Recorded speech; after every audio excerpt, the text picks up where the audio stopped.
It is such a great honor, thank you, Ambassador, such a great honor to introduce Professor Noam Chomsky today. As the ambassador said, he needs no introduction, that's true. But what an opportunity to talk about such an important figure in politics, in linguistics, activism, and most importantly, a man of compassion.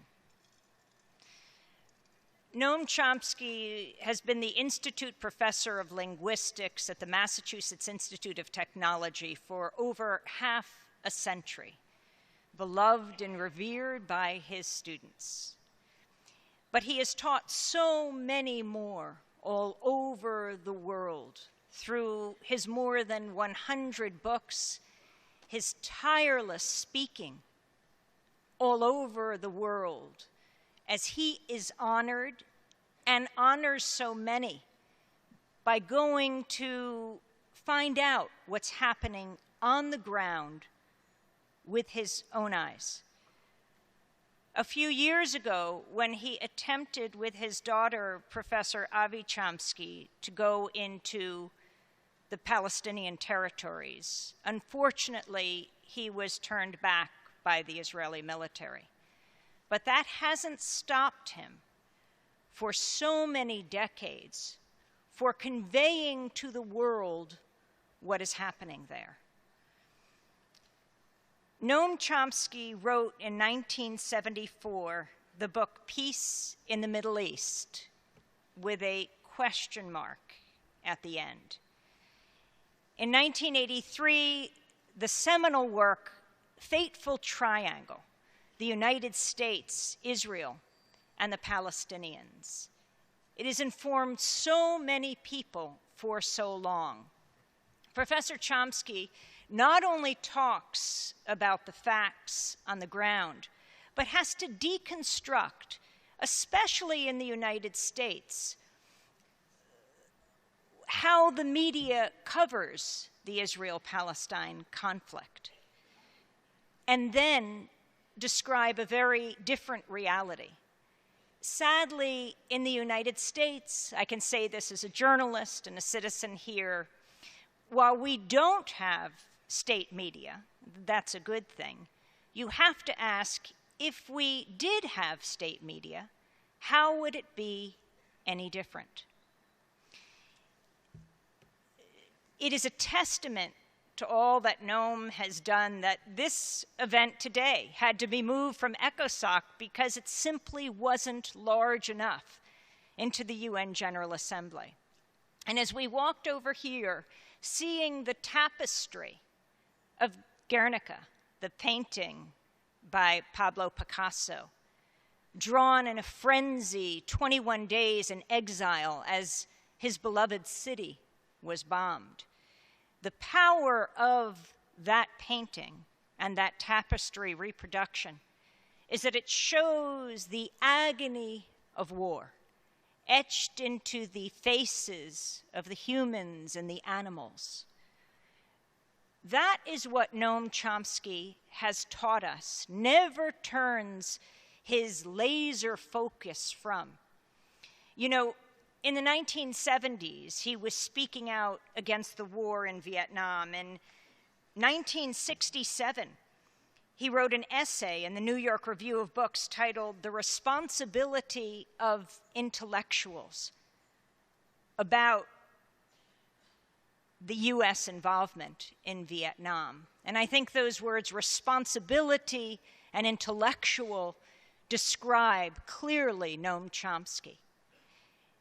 His wife had to get a job, go back to school, because they were trying to prepare for the possibility that Noam, this revered professor, would end up in jail for many years as he engaged in nonviolent civil disobedience against that war. And I remember being here at the United Nations the day that the people of East Timor voted for their freedom.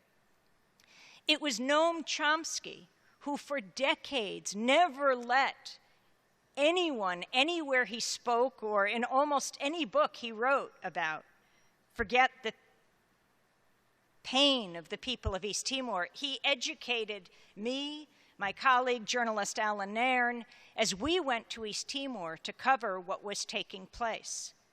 And I remember calling him May 20th, 2002, when we were doing a global broadcast from East Timor, the day the people of East Timor celebrated their freedom, and asking if he ever thought that day would come. The man who, outside of Timor, perhaps educated more people about what was happening there. He actually said no. He didn't think it was possible. And that's the power of Noam Chomsky. Even if he doesn't think something is possible, he never gives up, never lets us forget. Whether we're talking about Timor, Vietnam, taking testimony of Laotian victims with the late Fred Bronfman in Laos, or on the issue of Israel and Palestine. One of his more recent books on Israel and Palestine, Gaza in Crisis, written with Professor Ilan Pape, he doesn't stop. And Manufacturing Consent, which taught us so much about how the media manufactures consent for war. The New York Times described Noam Chomsky as arguably the most important intellectual alive today, to which Professor Chomsky responded, "What did I do wrong?" That is his power, his humor, his compassion, and his passionate struggle to ensure that people have information about the reality on the ground today, talking about what's happening in Israel and Palestine. Professor Noam Chomsky.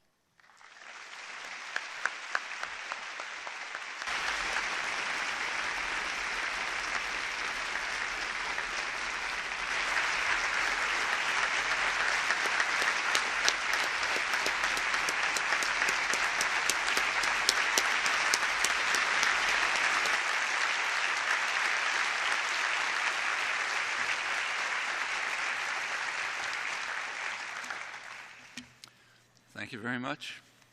It's a pleasure to be here to be able to talk with you and discuss with you afterwards.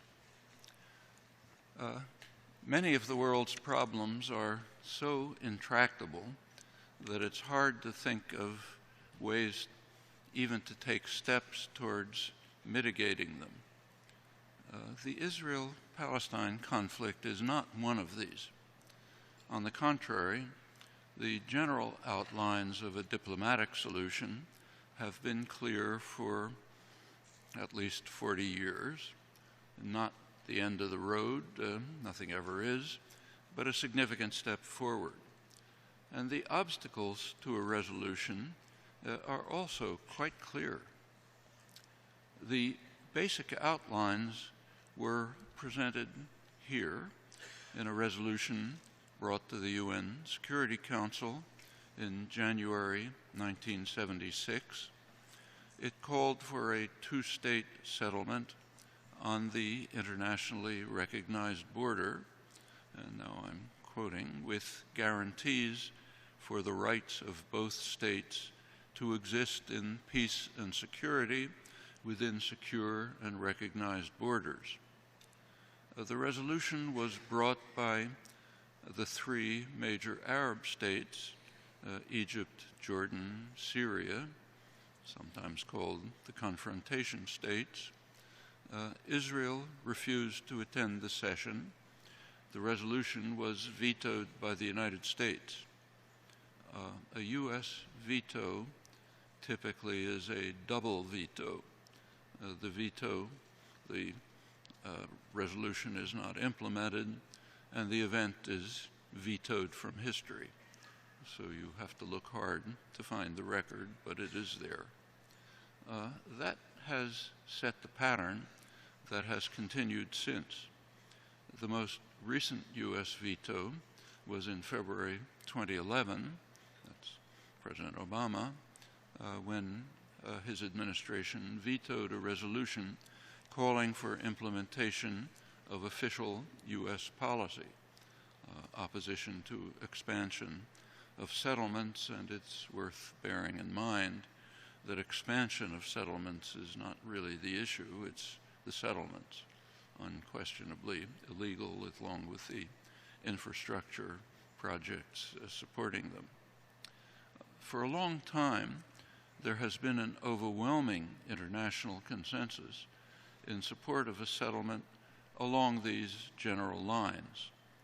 The pattern that was set in January 1976 continues to the present.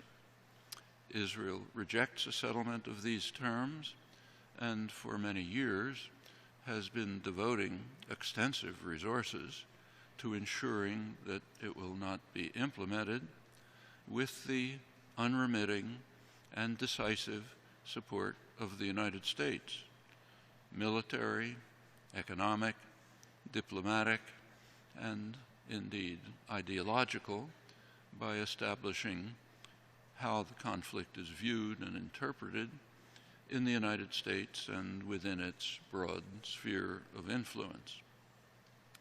There's no time here to review the record, but its general character is revealed by a look at what has happened in Gaza in the past decade, carrying forward a long history of earlier crimes. Last August, August 26th, a ceasefire was reached between Israel and the Palestinian Authority. And the question on all our minds is, what are the prospects for the future? Well, one reasonable way to try to answer that question is to look at the record. And here, too, there is a definite pattern. A ceasefire is reached, Israel disregards it, and continues its steady assault on Gaza, including continued siege, intermittent acts of violence, more settlement and development projects, often violence in the West Bank. Hamas observes the ceasefire, as Israel officially recognizes, until some Israeli escalation elicits a Hamas response, which leads to another exercise of mowing the lawn in Israeli parlance, each episode more fierce and destructive than the last. The first of the series was the agreement on movement and access in November 2005. I'll give a close paraphrase of it. It called for a crossing between Gaza and Egypt at Rafah for the export of goods and the transit of people, continuous operation of crossings between Israel and Gaza for the import and export of goods and the transit of people, reduction of obstacles to movement within the West Bank, bus and truck convoys between the West Bank and Gaza, the building of a seaport in Gaza, the reopening of the airport in Gaza that Israel had recently destroyed. These are essentially the terms of successive ceasefires, including the one just reached a few weeks ago. The timing of the November 2005 agreement is significant. This was the moment of Israel's disengagement, as it's called, from Gaza, the removal of several thousand Israeli settlers from Gaza. This is depicted as a noble effort to seek peace and development, but the reality is rather different.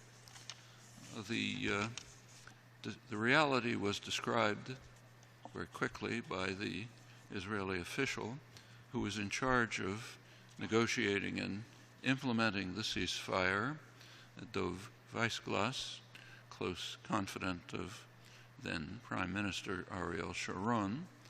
As he explained to the Israeli press, the goal of the disengagement, I'm quoting him, was the freezing of the peace process so as to prevent the establishment of a Palestinian state and to ensure that diplomacy has been removed indefinitely from our agenda. The reality on the ground is described by Israel's leading specialists on the occupation, respected historian Idit Zertal, Israel's leading diplomatic correspondent Akiva Eldar wrote the major book, the standard work on the settlement project called Lords of the Land, referring to the settlers. What they say about the disengagement is this. They say the ruined territory, and by then it was ruined, largely part of the reason for the removal of the settlers, the ruined territory was not released for even a single day from Israel's military grip or from the price of the occupation that the inhabitants pay every day. After the disengagement, Israel left behind scorched earth, devastated services, and people with neither a present nor a future. The settlements were destroyed in an ungenerous move by an unenlightened occupier, which in fact continues to control the territory and to kill and harass its inhabitants by means of its formidable military might. That's an accurate description from the most respected Israeli source. The Oslo Accords 20 years ago established that Gaza and the West Bank are an indivisible territorial unity whose integrity cannot be broken up. For 20 years, the United States and Israel have been dedicated to separate Gaza and the West Bank in violation of the accords that they had accepted. And a look at the map explains why. Gaza offers the only access to the outside world of Palestine. If Gaza is separated from the West Bank, whatever autonomy might ultimately be granted in the West Bank would be imprisoned. Israel on one side, a hostile Jordan, ally of Israel on the other side, and in addition, one of Israel's slow and steady U.S.-backed policies is to take over the Jordan Valley, about a third of the West Bank, much of the arable land, which would essentially imprison the rest even more tightly if Gaza is separated from the West Bank. Now, that's the major geostrategic reason for the Israeli insistence with U.S. backing on separating the two in violation of the Oslo agreements and the series of ceasefires that have been reached since November 2005. Well, the November 2005 agreement lasted for a few weeks. In January 2006, a very important event took place, the first full free election in the Arab world, carefully monitored, recognized to be free and fair. It had one flaw. It came out the wrong way. Hamas won the parliament, control of the parliament. U.S. and Israel didn't want that. You may recall at that period, the slogan on everyone's lips was democracy promotion. The highest U.S. commitment in the world was democracy promotion. Here was a good test. Democracy. Election came out the wrong way. The U.S. instantly decided, along with Israel, to punish the Palestinians for the crime of voting the wrong way. A harsh siege was instituted, other punishments, violence increased. The United States immediately began to organize a military coup to overthrow the unacceptable government. That's quite familiar practice. I won't go through the record. The European Union, to its shame and discredit, went along with this. There was an immediate Israeli escalation. That was the end of the November agreement, followed by major Israeli onslaughts. In 2007, a year later, Hamas committed even a greater crime than winning a fair election. It preempted the planned military coup and took over the Gaza.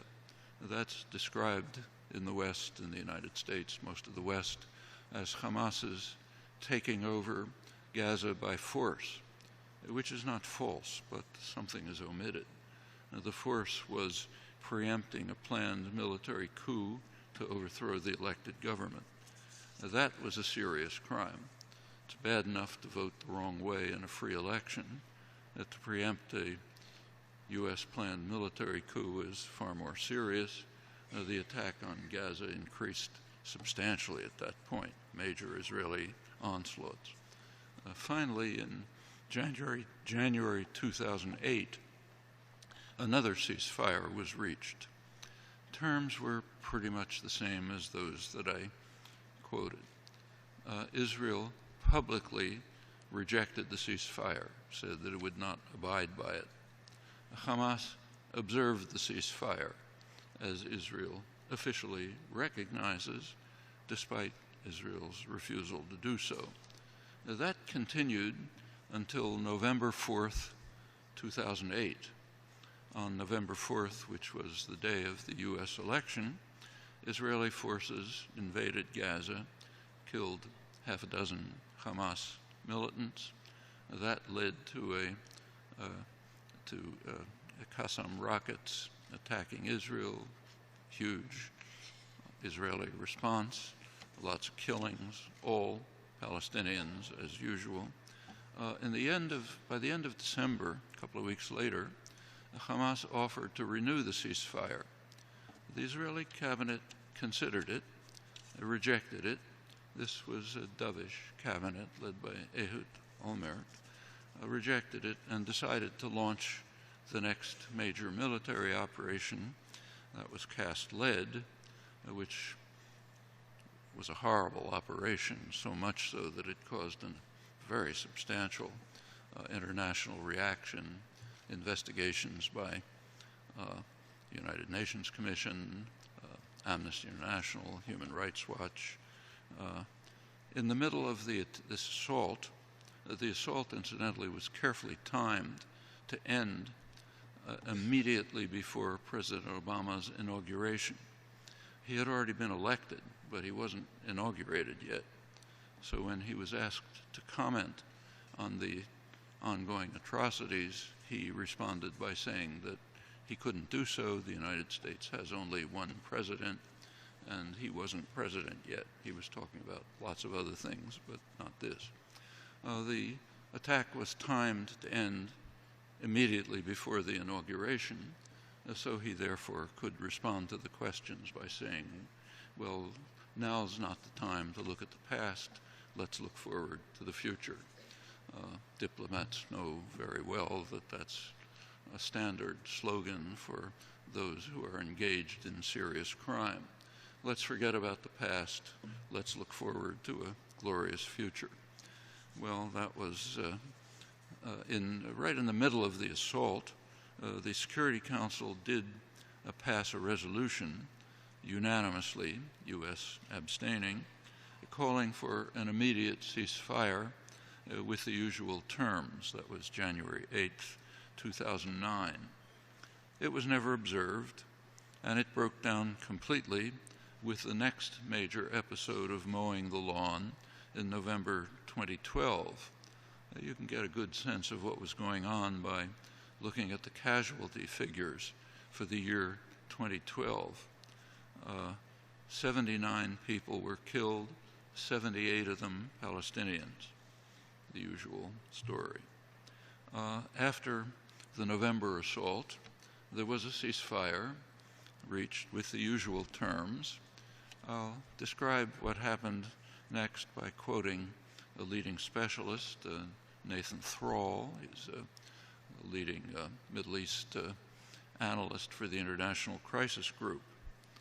As he writes, Israel recognized that Hamas was observing the terms of the ceasefire and therefore saw little incentive in doing the same. The military attacks on Gaza increased, along with more stringent restrictions on imports. Exports were blocked, exit permits were blocked. That continued until April 2014, when Palestinians committed another crime. Gaza-based Hamas and West Bank-based Palestinian Authority signed a unity agreement. Israel was infuriated even more when the world mostly supported it. Even the United States gave weak but actual support.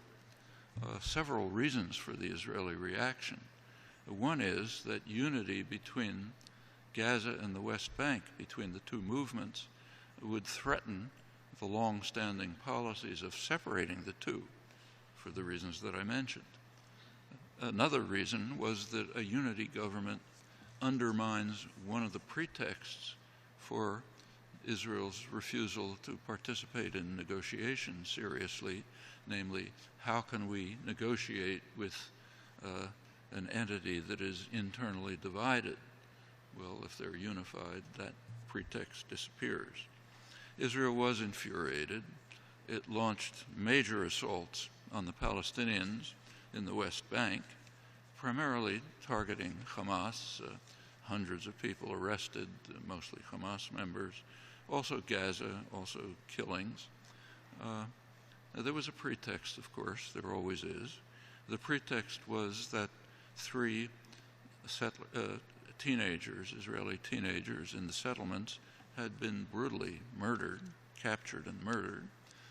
Israel claimed officially that they thought that they were alive, so therefore launched a long, several weeks assault in the West Bank, alleging that they were trying to find them alive, meanwhile the arrests, attacks, and so on. It turns out that they knew immediately that they had been killed. They also knew immediately that it was very unlikely that Hamas was involved.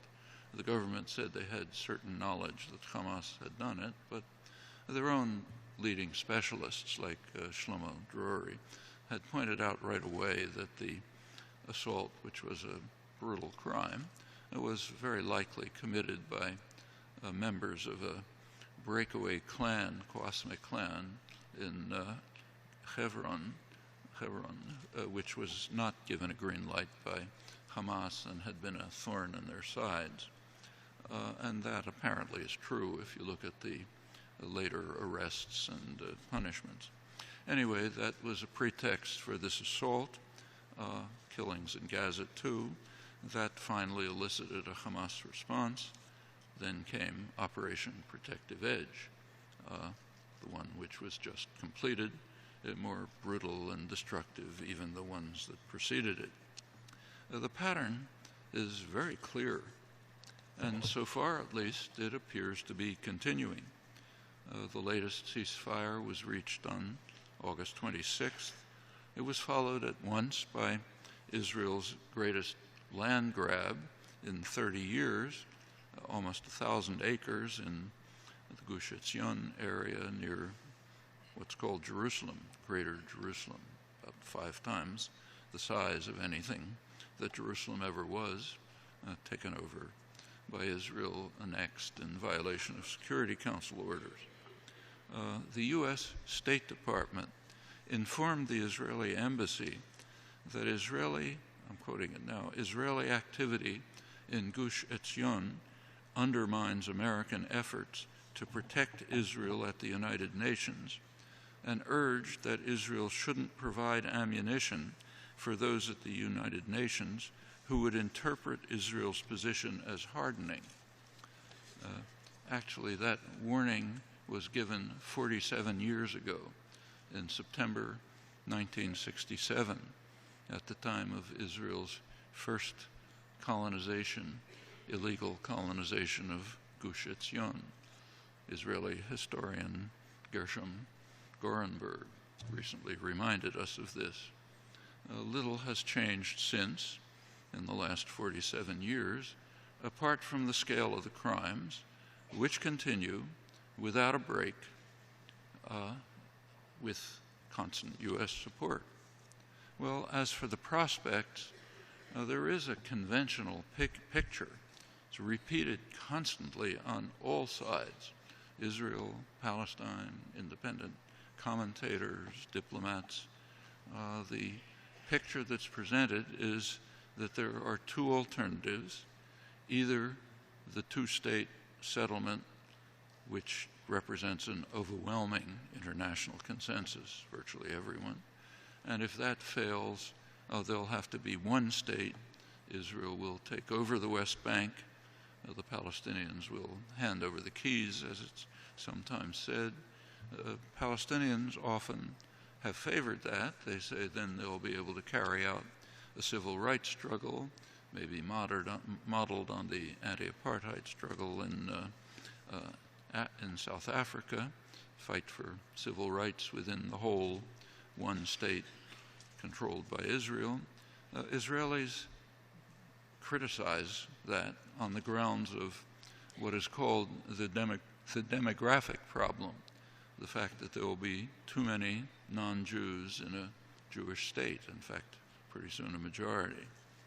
Those are the alternatives that are presented, overwhelmingly, hardly an exception. My own opinion, which I've written about repeatedly without convincing many people apparently, but I'll try to convince you, is that this is a total illusion. Those are not the two alternatives. There are two alternatives, but they're different ones. One alternative is the international consensus on a two-state settlement, basically the terms of January 1976. By now it's virtually everyone.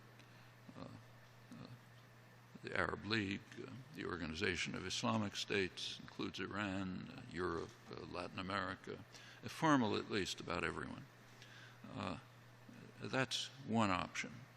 The other option, the realistic one, is that Israel will continue doing exactly what it is doing right now, before our eyes. It's visible, with U.S. support, which is also visible. And what's happening is not a secret. You can open the newspapers and read it. Israel is taking over what they call Jerusalem, as I mentioned, a huge area, maybe 5 times the area of historic Jerusalem, Greater Jerusalem, big area in the West Bank, includes many Arab villages being dispossessed, destroyed, bringing settlers in. All of this is doubly illegal. All the settlements are illegal, as determined by the Security Council, advisory opinion of the International Court of Justice. But the Jerusalem settlements are doubly illegal because they are also in violation of explicit Security Council orders going back to 1968, with the U.S. actually voting for them at that time, barring any change in the status of Jerusalem. But it continues. That's Greater Jerusalem. There are then corridors extending to the east. One major corridor extending from Jerusalem almost to Jericho, virtually bisecting the West Bank, includes the Israeli town of Ma'ale Adumim, which was built largely during the Clinton administration, Clinton years, with the obvious purpose of bisecting the West Bank. Still a little contested territory, but that's the goal.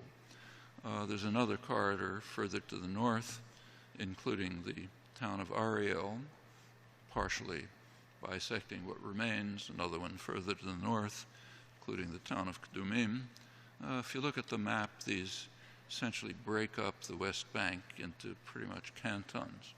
It looks from a map as though a large territory is left, but that's misleading. Most of that is uninhabitable desert. And that's separate from what I mentioned before, the slow, steady takeover of the Jordan Valley to the east. Again, about a third of the arable land, the country.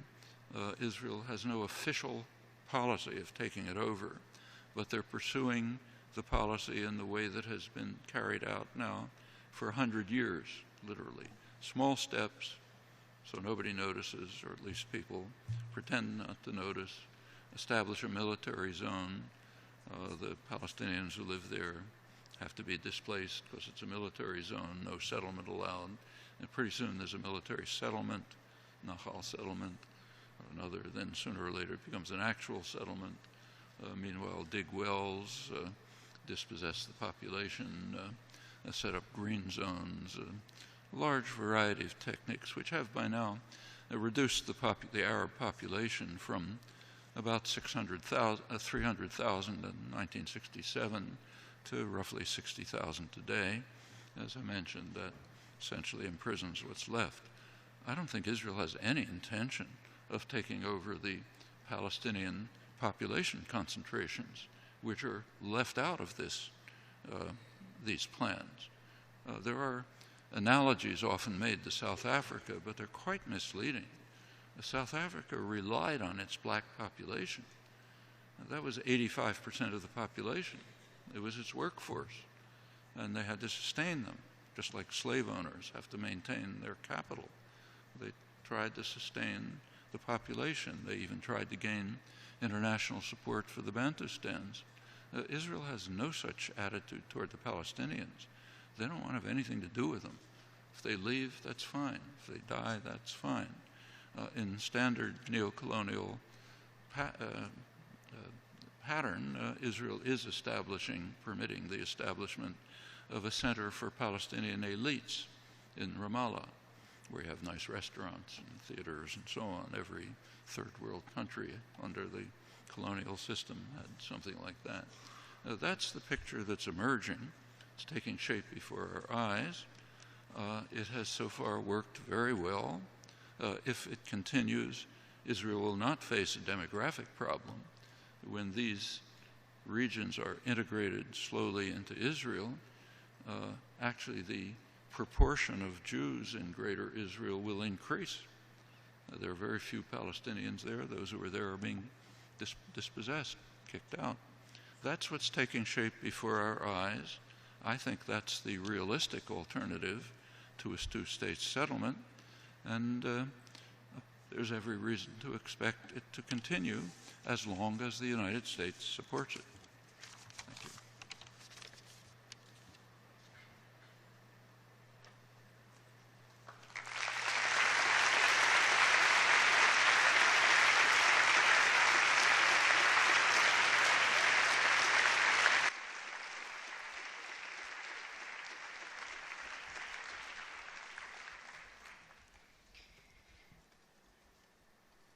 I will be asking Professor Chomsky a few questions, and then we'll open it up to the audience. So I hope you'll prepare your questions.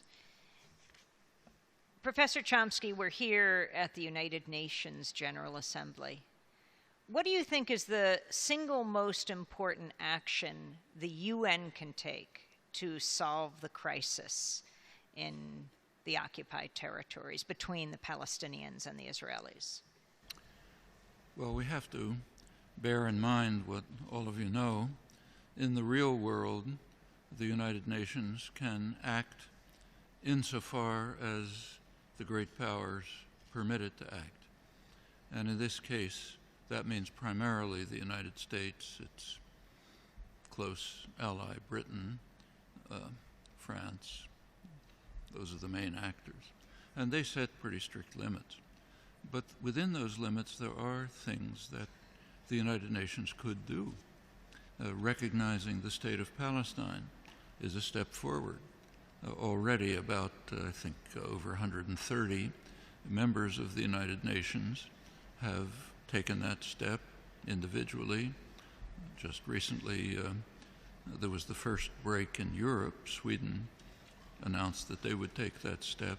Just a couple of days ago, the British Parliament voted to recognize Palestine. Bear in mind that the governing Tory party basically boycotted the election at the request of the Israeli government, which wanted the vote ignored.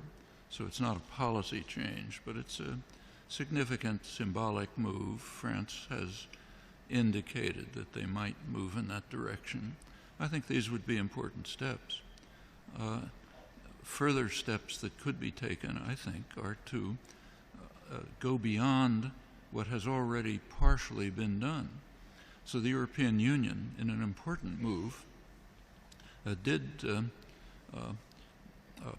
produce a directive calling on member states to avoid any dealings with Israeli institutions that have anything to do with the occupation, which they correctly regard as illegal. So in short, don't participate in criminal acts. That's not an extreme position. That can be done. Several major church groups in the United States, Presbyterians, the Church of Christ, have taken similar positions, also directing themselves against multinationals which are involved in any way in the occupied territories. There's a major boycott being undertaken by major investors of the security firms, the international security firms, which operate in the occupied territories and many other places. All of this could be moved forward to a United Nations resolutions. Possibly even this should be at least tried in the Security Council. If there's a U.S. veto, that's important too, brings forward what's actually happening. All of these are steps that can be undertaken with a recognition that the range of action at the United Nations is, of course, circumscribed by great power politics. What do you think is the single most important action the United States can take, and what about its role over the years? What is its interest here? Well, one important action that the United States could take is to live up to its own laws. Of course, it would be nice if it lived up to international law, but maybe that's too much to ask. But live up to its own laws. And there are several. And here, incidentally, I have in mind advice to activists also, who I think ought to be organizing and educating in this direction. There are two crucial cases. One of them is what's called the Leahy Law. Patrick Leahy, Senator Leahy, introduced legislation called the Leahy Law, which bars sending weapons to any military units which are involved in consistent human rights violations. There isn't the slightest doubt that the Israeli army is involved in massive human rights violations, which means that all dispatch of U.S. arms to Israel is in violation of U.S. law. I think that's significant. The U.S. should be called upon by its own citizens and by others to adhere to U.S. law, which also happens to conform to international law in this case, as Amnesty International, for example, for years has been calling for an arms embargo against Israel for this reason. These are all steps that can be taken. The second is the tax-exempt status that is given to organizations in the United States which are directly involved in the occupation and in significant attacks on human and civil rights within Israel itself, like the Jewish National Fund. Take a look at its charter with the State of Israel, which commits it to acting for the benefit of people of Jewish race, religion, and origin within Israel. One of the consequences of that is that by a complex array of laws and administrative practices, the fund pretty much administers about 90% of the land of the country, with real consequences for who can live places. They get tax-exempt status also for their activities in the West Bank, which are strictly criminal. I think that's also straight in violation of U.S. law. Now, those are important things. And I think the U.S. should be pressured internationally and domestically to abandon its virtually unique role, unilateral role in blocking a political settlement for the past 40 years, ever since the first veto in January 1976. That should be a major issue in the media, in convocations like this, in the United Nations, in domestic politics, and government politics, and so on. The role of the media, can you talk about that, and particularly in the United States? And do you think that the opinion in the United States, public opinion, is shifting on this issue? Well, the role of the media are somewhat shifting from uniform support for virtually everything that Israel does to, and of course, silence about the U.S. role. That's not just in the case of Israel, that's innumerable other cases as well. But it's slowly shifting, but nevertheless, when about, say, Operation Protective Edge, one can read in news reporting in the New York Times, major journal, a criticism of Hamas's assault on Israel during Protective Edge. Hamas's assault on Israel. Not exactly what happened, but that's what people are reading, and that's the way it's depicted. Israel is, over and over, it's pointed out, look, poor Israel is under attack. It has the right of self-defense. Everyone agrees to that. Actually, I agree too. Everyone has a right of self-defense. But that's not the question. The question is, do you have a right of self-defense by force, by violence? The answer is no for anyone, whether it's an individual or a state, unless you have exhausted peaceful means. If you won't even permit peaceful means, which is the case here, then you have no right of self-defense by violence. But try to find a word about that in the media. All you find is self-defense.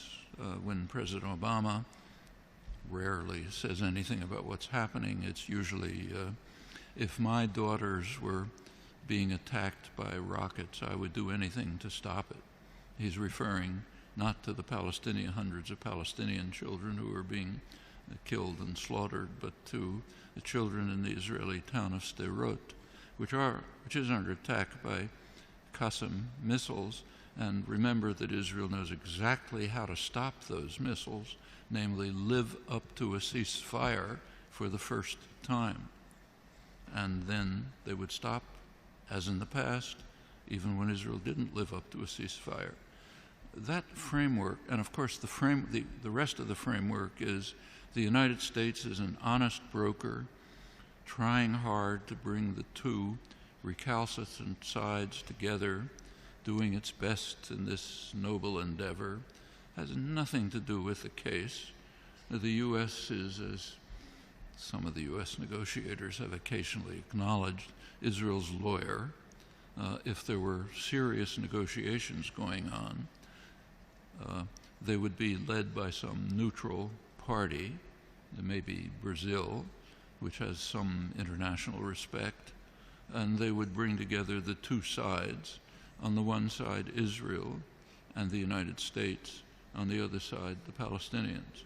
Those would be possible realistic negotiations. But the chances of anyone in the media, either, I won't even say pointing it out, even thinking about it, is minuscule. The indoctrination is so deep that really elementary facts like these, and they are elementary, are almost incomprehensible. But to get back to the last point you mentioned, it's very important. Opinion in the United States is shifting. Not as fast as in most of the world, not as fast as in Europe.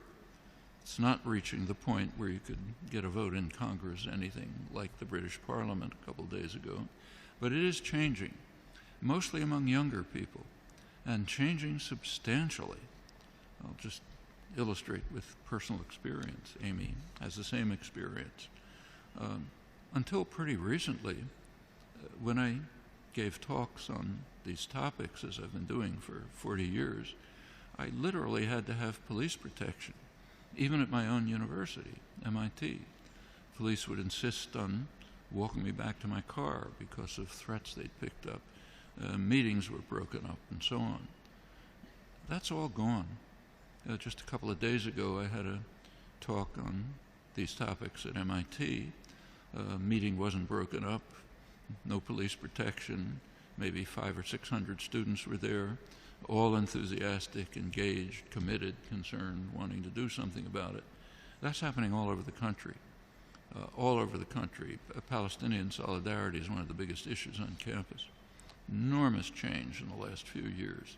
That's the way things tend to change. It often starts with younger people. Gradually it gets to the rest of the population. Efforts of the kind I mentioned, say trying to get the United States government to live up to its own laws, those could be undertaken on a substantial scale, domestically and with support from international institutions. And that could lead to further changes.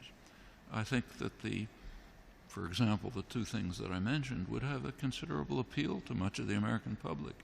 Why should they be funding military units that are carrying out massive human rights violations? Why should they be permitting a tax exemption, meaning we pay for it? That's what a tax exemption means. Why should we be compelled to pay for violations of fundamental human rights in another country and even in occupied territories where it's criminal?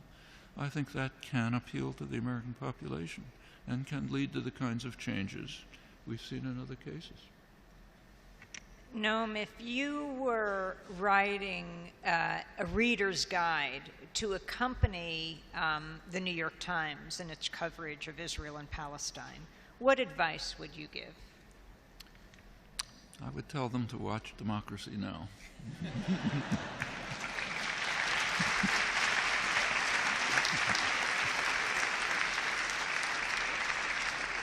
And that wasn't pre-planned. And if you're wondering where you can watch it, democracynow.org. Final question before we open it up to each of you. Your thoughts on the BDS movement, the Boycott, Divest, Sanctions movement?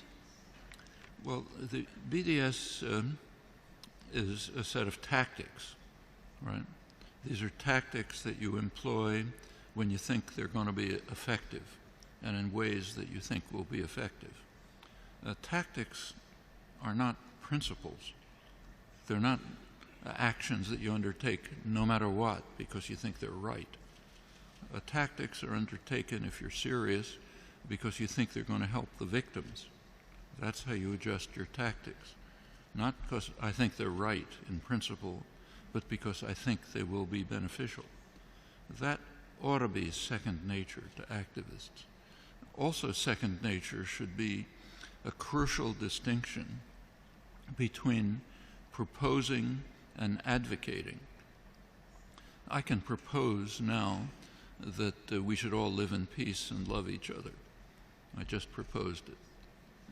It's not a serious proposal. It becomes a serious proposal when it becomes advocacy. It is given, I sketch out a path for getting from here to there. Then it becomes serious. Otherwise, it's empty words. That's crucial and related to this. Well, when you take a look at the BDS movement, which is separate, incidentally, from BDS tactics, let me make that clear. So when the European Union issued its directive, or when that I mentioned, or when, say, the Gates Foundation withdraws investment in security operations that are being carried out not only in the occupied territories but elsewhere, that's very important.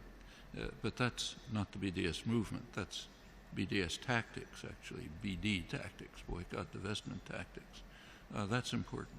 The BDS movement itself has been an impetus to these developments, and in many ways a positive one, but I think it has failed and should reflect on its so far unwillingness to face what are crucial questions for activists. What's going to help the victims and what's going to harm them? What is a proposal and what is real advocacy? You have to think that through, and it hasn't been sufficiently done. So if you take a look at the principles of the BDS movement, there are three. They vary slightly in wording, but basically three. One is actions should be directed against the occupation. That has been extremely successful in many ways, and it makes sense. It also helps educate the Western populations who are being appealed to participate. It's an opening to discuss, investigate, organize about the participation in the occupation. It's very successful. A second principle is that BDS actions should be continued until Israel allows the refugees to return. That has had no success, and to the extent that it's been tried, it's been negative. It just leads to a backlash. No basis has been laid for it among the population. It is simply interpreted as saying, oh, you want to destroy the state of Israel. We're not going to destroy a state. You cannot undertake actions which you think are principled when in the real world they are going to have a harmful effect on the victims. There's a third category having to do with civil rights within Israel, and there are things that could be done here. One of the ones I mentioned, in fact, the tax-free status for U.S. organizations that are engaged in civil rights and human rights violations. And remember, a tax exemption means I pay for it. That's what a tax exemption is. Well, that's an action that could be undertaken. Others that have been undertaken have had backlashes which are harmful. And I won't run through the record, but these are the kinds of questions that always have to be asked when you're involved in serious activisms if you care about the victims. Not just feeling good, but caring about the victims. That's critically important. We're going to open up this discussion, and I see on the request list, the first up is the state of Palestine. Thank you very much. And I would like to begin by stating on behalf of the Palestinian people and the Palestinian leadership our gratitude and admiration to Professor Chomsky for his principled position in supporting the just cause of the Palestinian people. And his name is an inspiring name in all of our colleges, universities, among the activists, and even among those who are struggling against the occupation in towns like Bil'in, Na'lin, and so many of them on a daily basis, while the Palestinian people are continuing their struggle to attain their national rights, including their right to self-determination, statehood, freedom, and independence. Of course, also we are very grateful for the Committee on the Exercise on the Inalienable Rights for organizing this event. One of the events, I would say that a very special event, as we commemorate the International Year of Solidarity with the Palestinian people. That was a resolution adopted by the General Assembly that this year to be a special year in trying to give a big push to advance the cause of the Palestinian people. And of course, we would like to thank you very much for moderating this event, which, as judging from the number of people, is a very successful event.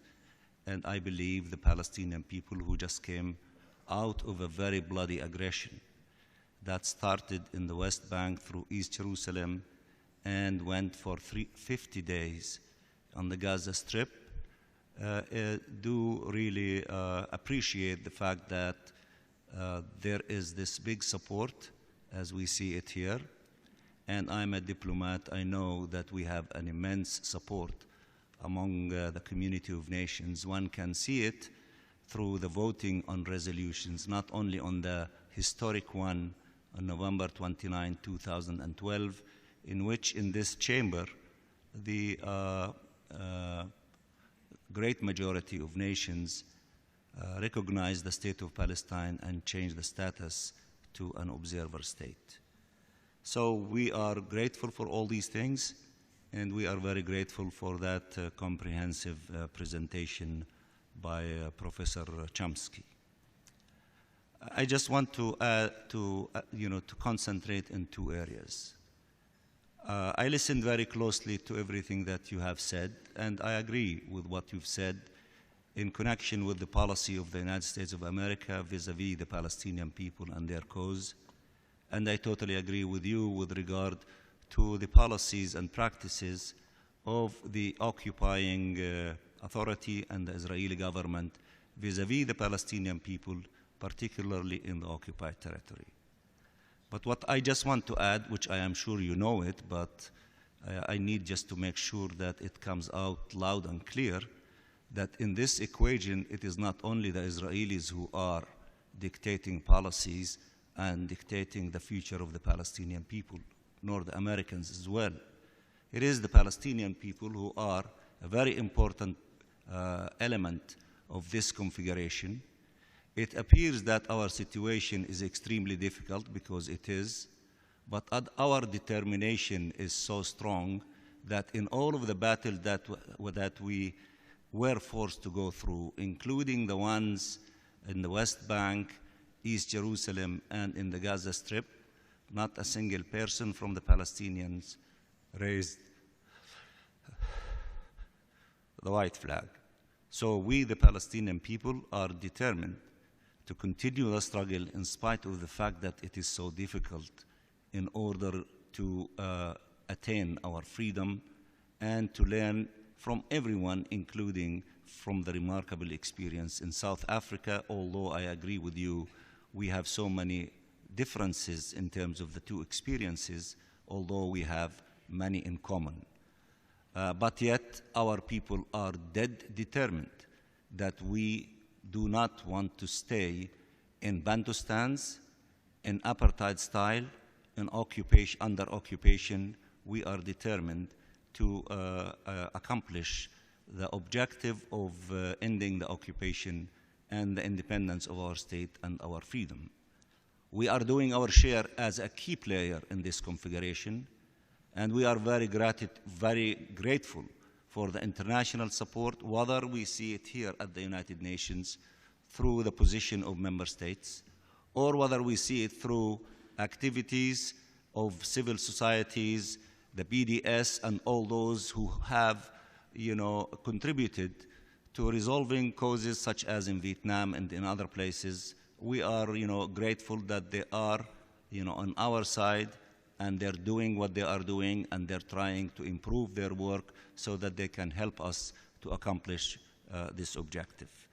So on this point, I just wanted to say that we are in the forefront. We are not a footnote. We are a key player in spite of the fact that the odds are so huge against us.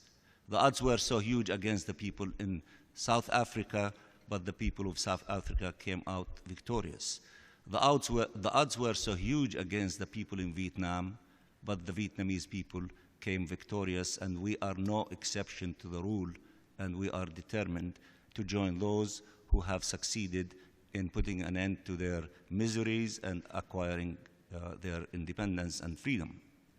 That's the first thing. The second thing, I agree with you on the issue of the strategy of Israel and those who support them is to try to divide us so that the objective of a two-state solution not to be, accomplished. In this connection, I just want, and I'm sure that you know that, but I want to highlight it and underscore it, that in our struggle, we've accomplished two major historic accomplishments since 1948. The first historic accomplishment, that we succeeded in having one party to speak on behalf of the Palestinians. that is the Palestine Liberation Organization, which is composed of many political groups among the Palestinians. So it took us tens of years to be able, to have a political representation to speak on behalf of all of the Palestinian people in the occupied territory and outside. And by the time we reached the summit of the Arab Summit in Morocco in 1974, to acknowledge that, yes, the Palestine Liberation Organization is the representative of the Palestinian people, and Chairman Arafat came to this very chamber to speak on behalf of the Palestinian people, and we came back to the UN after we left it in 1948. That historic accomplishment is huge. And of course, with time, there were things that happened, including the examples that you mentioned in Gaza, regardless of the basis of them, that threatened the representation of the Palestinian people. And I am sure that you know that the Israeli side played an immense role, particularly after the first Intifada in '87, to try to put a wedge on this issue of the representation of the Palestinian people. The second historic accomplishment, the fact that we were able to put Palestine in the geopolitical map, because after 1948, our homeland was fragmented into three pieces, as we all know. One piece became Israel, the other one was the West Bank, became part of the Hashemite Kingdom of Jordan, and the Gaza Strip was put under the Egyptian administration. In 1988, the struggle of the Palestinian people succeeded in unifying the different parts of our homeland. So when we refer to the occupied Palestinian territory, including East Jerusalem in the singular, versus the occupied Palestinian territories, including East Jerusalem in the plural, it is an intended characterization to reflect the evolution and the progress in our movement, that we were able to have one political unit that constitute the total land of the state of Palestine, to include the Gaza Strip, the West Bank, and East Jerusalem. Of course, the tragic split that took place for almost 8 years between the Gaza Strip and the West Bank is a huge setback for our national movement, and it was a huge also gain for the Israeli side to destroy that evolution and to take us back to the situation that existed, or similar to the situation that existed in 1948. Therefore, our agreement in April of this year to put an end to the split and to establish a national consensus government is a historic step in order to rectify the damage to these historical accomplishments within our movement in terms of the representation in one hand, the PLO, and also the unity of the different parts of our homeland in one geopolitical unit, that is the land of the state of Palestine. And I agree with you that the Israeli attack on us, from the moment that we declared the agreement on putting an end to the split officially, but of course the ramification of the split and the wounds that it created, it is going to take us some time of a genuine effort to learn from that experience, that no matter how we disagree with each other, but we should not play with these two historic accomplishments, the unity of the land and also the representation of our people. And I agree with you that this war started immediately in the West Bank to humiliate President Abbas and the Palestinian leadership, because they were trotting from Hebron through Jerusalem, through Ramallah, to Nablus, to Jenin, to try to show the Palestinian people that this national consensus government means nothing, and it cannot protect a single Palestinian, nor can prevent us from putting in prison anyone that we wish, including those who have been released through an agreement of exchange of prisoners. Then it went to Gaza to prove to everyone, including to our brothers in Hamas, that maintain the split, everything will be fine and dandy. But if you want to have unity, you have to pay a huge price for it, so that we want the people in Gaza to be against you in order to tell you that when you went in the direction of unity, Gaza has been destroyed to no level, even much more than the 2 wars before that. So therefore, all these things were tried, including from this chamber, Prime Minister Netanyahu, after he failed in convincing, as you said, leaders of the world to be against the national consensus government. And after he waged this war in order to push us back to division, he came and he failed in these 2 attempts. He tried from this chamber to convince the leaders of the world, and by the way, there are no Boy Scouts in this business, in this chamber. All of them are very astute diplomats, and they know what they're doing and what is going on. When he tried to convince them for the 3rd time in an exercise of futility that Hamas is Daesh, meaning that if you are building, or ISIS, if you are building an international consensus against ISIS, you should include Hamas in it, thinking that world leaders who did not agreed with him in attacking the national consensus government and did not agree with him on this war that he waged against our people, including the Gaza Strip, that they will agree with him to attack Hamas as being similar, to ISIS. And they did not agree with him on that event. So what I want to just conclude from that these 2 remarkable things for us to maintain the unity of our land and to regain the unity of our political representation, which is the PLO, and its government, which is the national consensus government, in which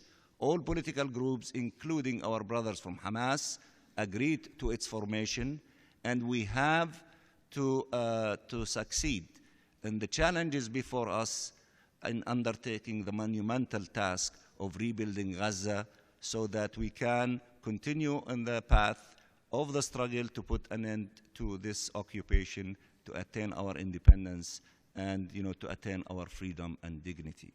Again, I want to thank you very much for being with us. You are, a superstar in this chamber, and that is the pulse of the people, the pulse of justice, and we are delighted that you shared these thoughts with us this afternoon. Thank you.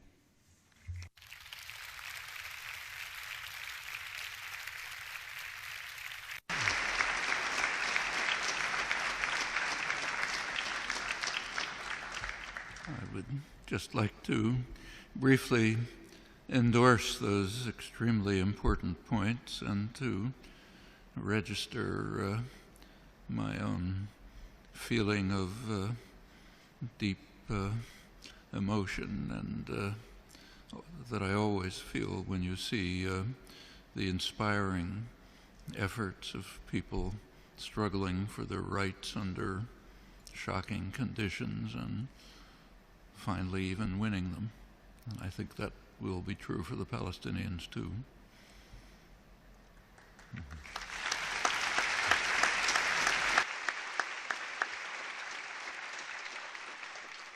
The representative of Guyana.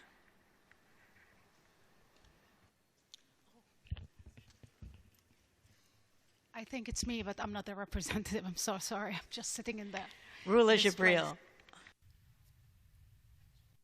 My question is, if you were the president of the Palestinian Authority, we asked what would you do if, what the United States should do, or Israel, but if you were the representative actually, what would you do? Would you absolve the authority? What steps would you take to solve the conflict? Thank you. If I was a representative of the Palestinian Authority, well, I think the most important things are what the ambassador just described. Overcoming the split between Gaza and the West Bank is a step of critical significance, and maintaining the unity government in the face of the attacks that are being launched against it from many sides is going to be a hard battle and one of critical significance. Another is maintaining the resistance within Palestine against the steps that are being taken to gradually dismantle and cantonize and divide it. Those are all require courage and dedication and commitment of a kind that is familiar to many of you here who represent countries that have undergone national liberation struggles. And this is another one of the last. Remember that Palestine is the one of two remaining colonies that have not been decolonized. The other is Western Sahara. And these struggles continue, merit our support, and have to be led, as was just said, by the people of the countries themselves. Another is to reach out to international opinion and to try to help educate, stimulate organization, stimulate policies which will contribute to these just ends. Those are the constant goals of national liberation struggles. They apply in different ways in different circumstances, but there's a commonality that virtually underlies the existence of the United Nations. After all, the United Nations, in its form, at least since the 1960s, is the result of decolonization, of national liberation struggles against the colonial imperial powers, many of which have succeeded, which is why you're here. Others are still in process and have to be brought into it. And the Palestinian Authority should be, and is, in fact, in the lead in conducting these efforts. The representative of South Africa. Thank you very much, Madam Moderator.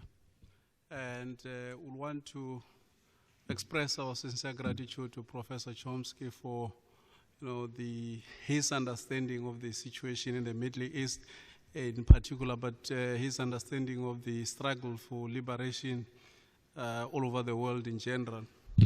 Now, just two questions. One of the two options that you spoke about, one, the reality is that the facts are being changed on the ground on a daily basis, even now as we speak.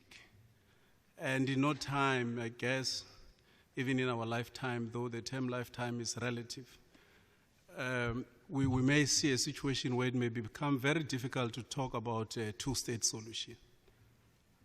Because of the reality itself, we may not have a piece of land that you can say the other state will exist on the basis of this piece of land. Now, the question that I have is similar to what Lenin raised some decades ago and say, what should the progressive forces do? The progressive forces now in the prosecution of the struggle of the Palestinian people. And the second one is linked to the recent announcements, one made in Sweden about the recognition of the state of Palestine, and a recent vote in the British Parliament. Do you foresee a possibility that such announcements will be increasing in the next few years, and that may have the potential to change the balance of forces, including in the Security Council? We all know that of the P5, at least China and Russia are very clear about where they stand on the matter, and the others as well. We know their position. So I'm wondering whether you think you will see an increase, and what will that mean for the balance of forces in the UN? Thank you very much. Well, with regard to the first question, I think the effort to achieve a two-state settlement is by no means finished.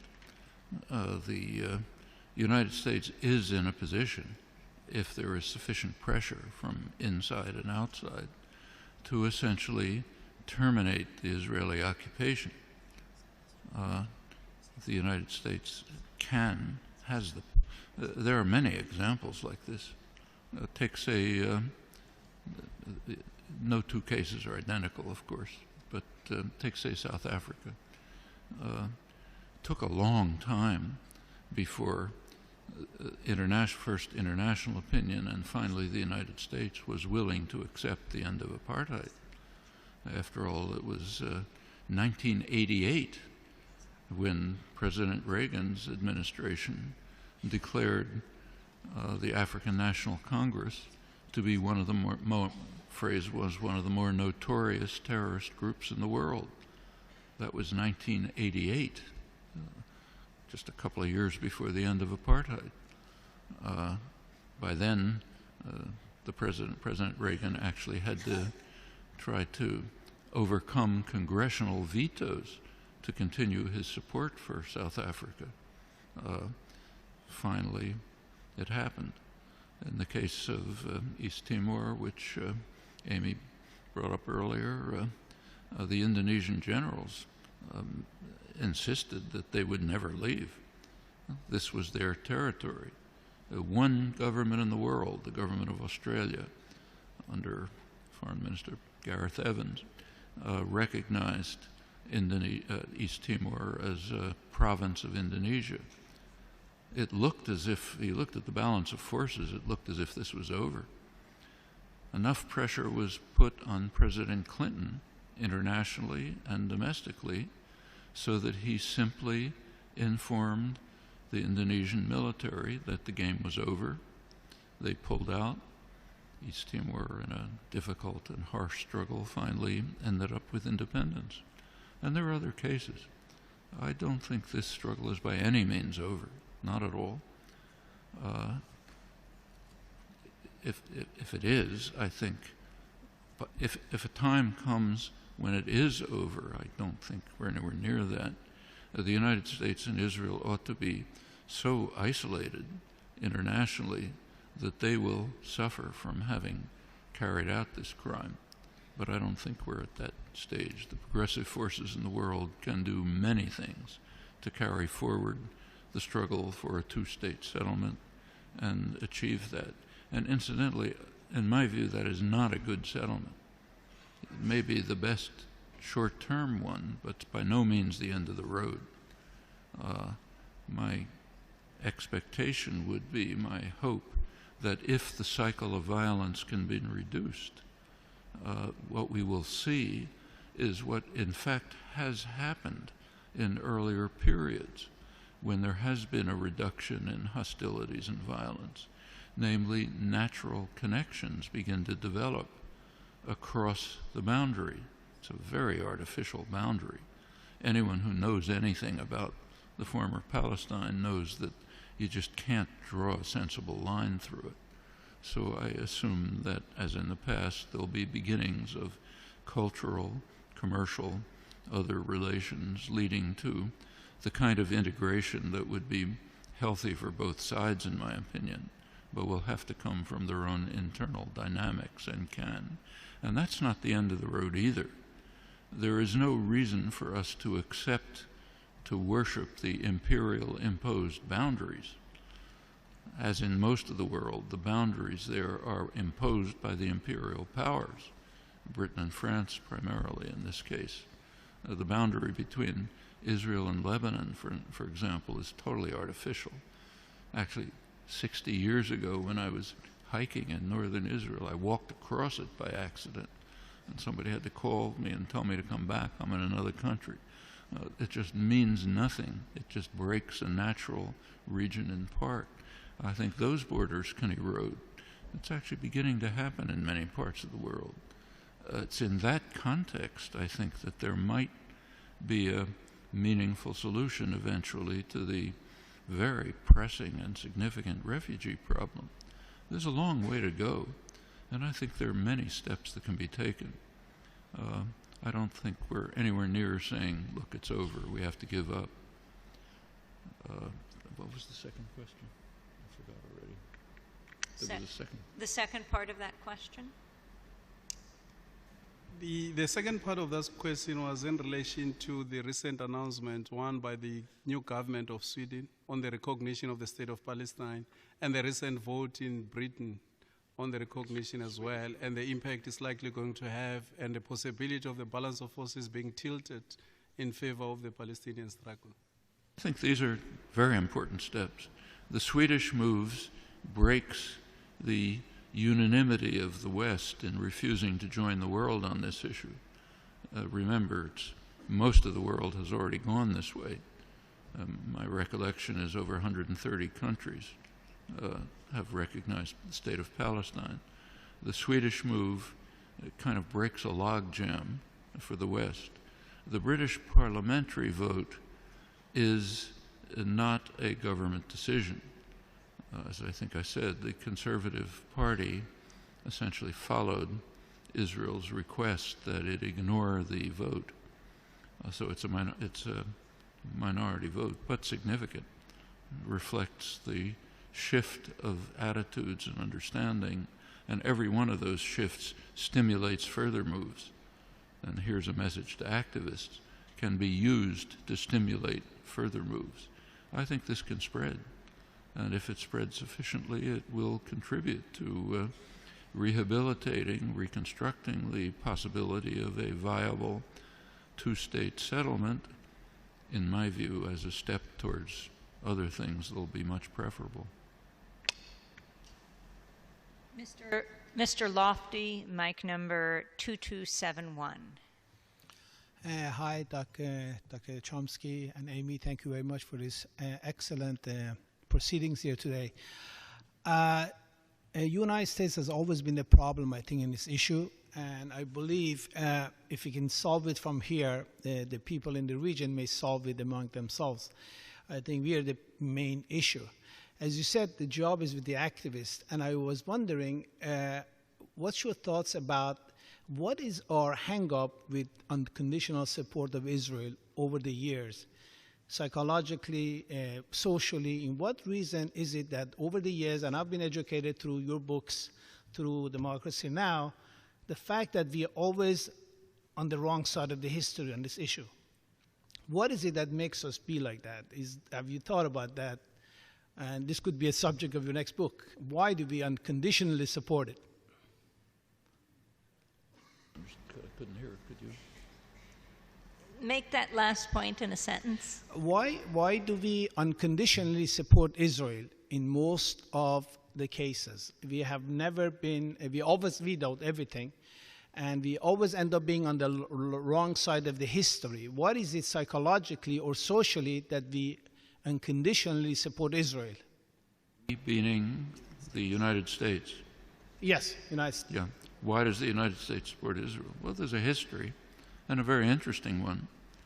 It actually goes back a long time. One thing to remember is that Christian Zionism is a very powerful force, which goes back long before Jewish Zionism. In England, particularly, Christian Zionism was a powerful force among British elites. It's part of the motivation for the Balfour Declaration and for Britain's support for Jewish colonization of Israel. Remember, the Bible said, and that's a big part of British elite culture. Same in the United States. Woodrow Wilson was a devout Christian who read the Bible every day. So did Harry Truman. In the Roosevelt administration, one of the leading officials, Harold Ickes, once described the return of the Jews to Palestine as the greatest event in history. It's realizing the lesson of the Bible. These are deeply religious countries in which the biblical commands, so-called, are taken quite literally. Also, this is just part of colonization. This is the last phase of European colonization. And notice that the countries that are most strongly in support of Israel are not just the United States. It's the United States, Australia, and Canada, the offshoots of England, Anglosphere sometimes called, unusual forms of imperialism. These are settler colonial societies, societies in which not like India, not like the British in India, say, societies, South Africa was a little like this, or Algeria under the French, settler colonial societies in which the settlers came in, essentially eliminated the native population, also driven by religious principles, very religious groups driven by Christian Zionism. Those are major cultural factors. There are also significant geostrategic factors. You go back to 1948, there was actually a split between the State Department and the Pentagon in the United States over how to react to the new state of Israel. The State Department was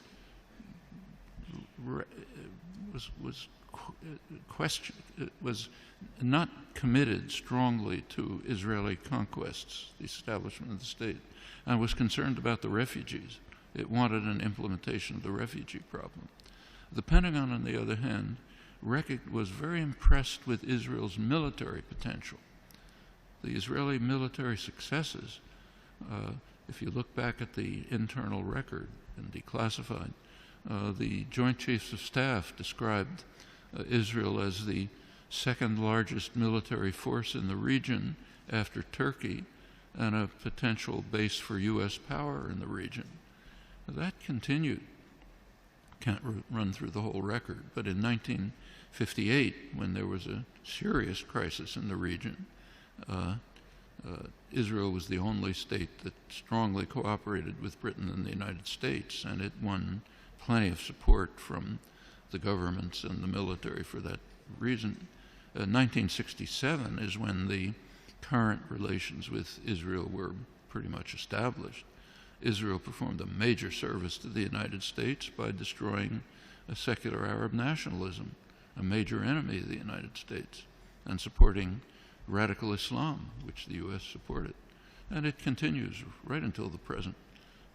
Right now, we saw an example of that just during the latest Gaza attack. You recall that at one point, Israel began to run out of munitions during the assault, despite the fact that it's armed to the teeth. The United States provided Israel with additional munitions through the Pentagon. And notice where they were taken from. These were U.S. munitions pre-positioned in Israel for eventual use by U.S. forces. One of many signs of how Israel is regarded as essentially a military offshoot of the United States. Very close intelligence relations that go way back, many other connections. And the media tend to take up, to support the policy of the government with very few, kind of little questioning around the edges, but basically accept the policy. So, for example, take another issue. Take the U.S. invasion of Iraq. You cannot find the phrase U.S. invasion of Iraq in the U.S. media, though it was obviously an invasion, a blatant act of aggression, a textbook case of that's Nuremberg trials called the supreme international crime, cannot be mentioned. President Obama is praised as an opponent of the invasion. And what did he say? He said it's a mistake. It's a strategic blunder. We're not going to get away with it. That's the kind of opposition that you heard from the German general staff during Hitler's invasion of Russia. It's a blunder. Shouldn't do it. We should knock off England first. That's regarded as opposition. Same in Vietnam. There's now a commemoration underway, big commemoration of U.S. sacrifices in Vietnam. Try to find the phrase U.S. invasion of South Vietnam there or anywhere in the past year since 1961 when it took place. Non-existent, maybe on Democracy Now, what I write, but way out at the fringe. And this is not unique to the United States. Take, say, Britain. Right now there's interesting debates in the British literary journals, like the Times Literary Supplement, as to whether Britain should finally begin to recognize the genocidal, the word that's used, genocidal character of British colonization hundreds of years ago. Should Britain begin to face it? You can ask that question in many places. The tendency of the intellectual community to go along like a herd in support of state power, private power, is just overwhelming. Intellectuals like to think of themselves as dissident, critical, courageous, standing up against power. Absolutely untrue. You look at the historical record, that's a small fringe, and they're usually punished. The mainstream tends to be what was once called a herd of independent minds, marching in support of state power. Nothing new here. Unfortunate, you have to fight against it, not new. We're just going to take two more questions. The first is from the representative of Cuba.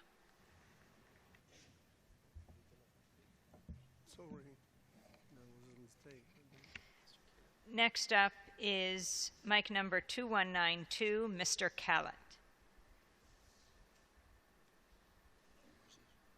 And who is he? My question is, who should morally be in charge?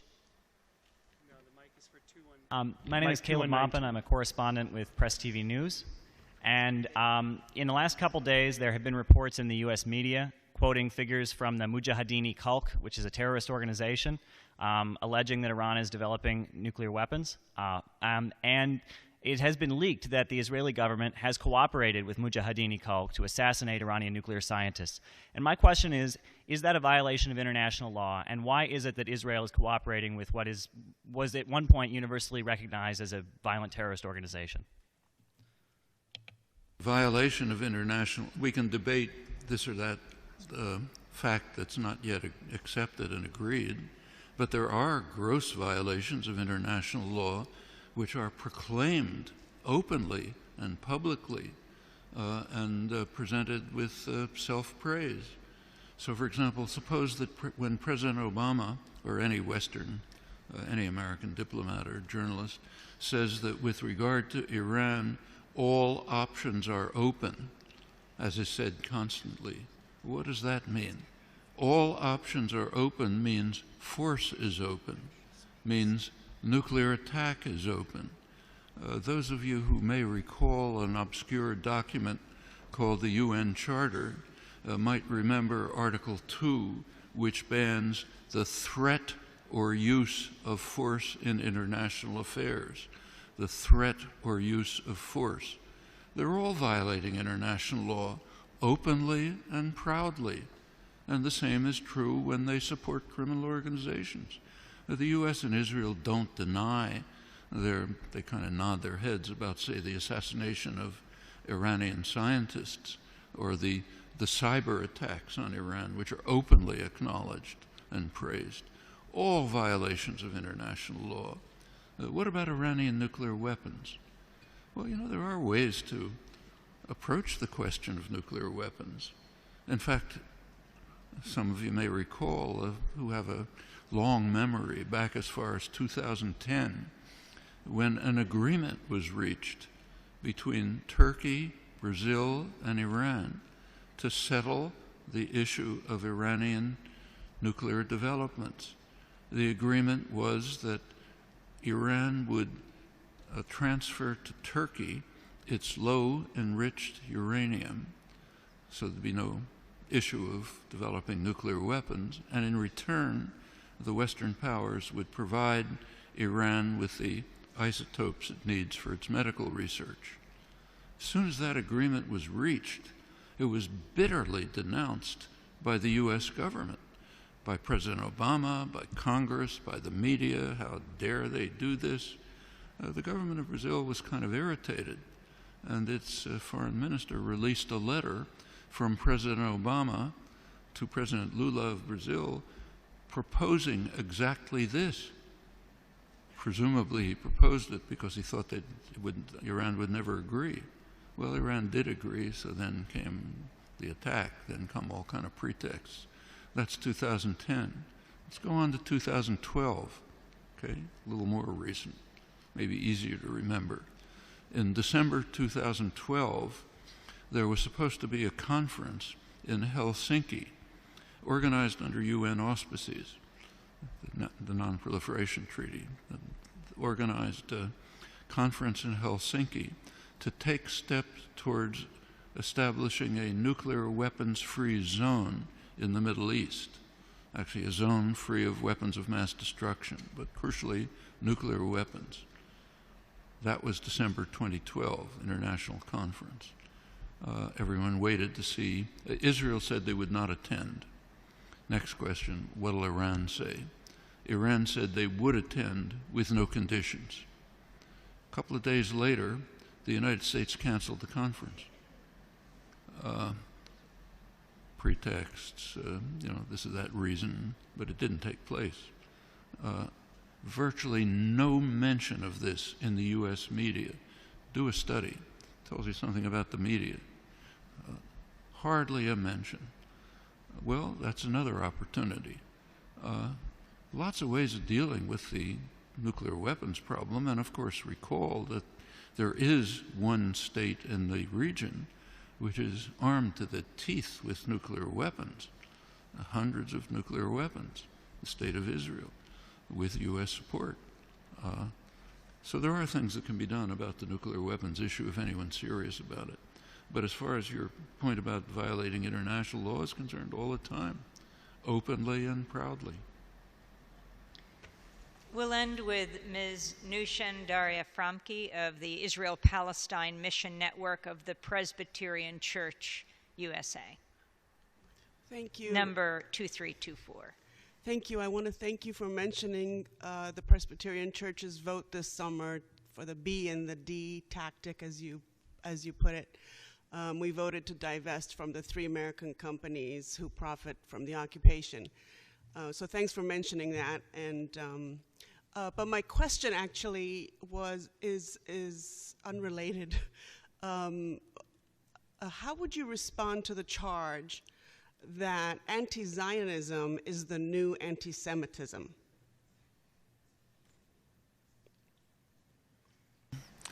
Actually, the locus classicus, the best formulation of this, was by an ambassador to the United Nations, Abba Eban, Israel's ambassador to the United Nations, in an article that he wrote about 45 years ago, which I urge you to read, which appeared in an American Jewish journal, Congress Weekly, a major journal of the more liberal wing of the American Jewish community. He wrote an interesting article in which he was then UN ambassador from the State of Israel. He advised the American Jewish community that they had 2 tasks to perform. One task was to show that criticism of the policy, what he called anti-Zionism, that means actually criticisms of the policy of the State of Israel, were anti-Semitism. That's the first task. Second task, if the criticism was made by Jews, their task was to show that it's neurotic self-hatred, needs psychiatric treatment. And he gave 2 examples of the latter category. One was I.F. Stone, the other was me. So we have to be treated for our psychiatric disorders, and non-Jews have to be condemned for anti-Semitism if they're critical of the State of Israel. It's understandable why Israeli propaganda would take this position. I don't particularly blame Abba Eban for doing what ambassadors are sometimes supposed to do, but we ought to understand it. There is no sensible charge. No sensible charge. There's nothing to respond to. It's not a form of anti-Semitism. It's simply criticism of the criminal actions of a state. Period. Well, as we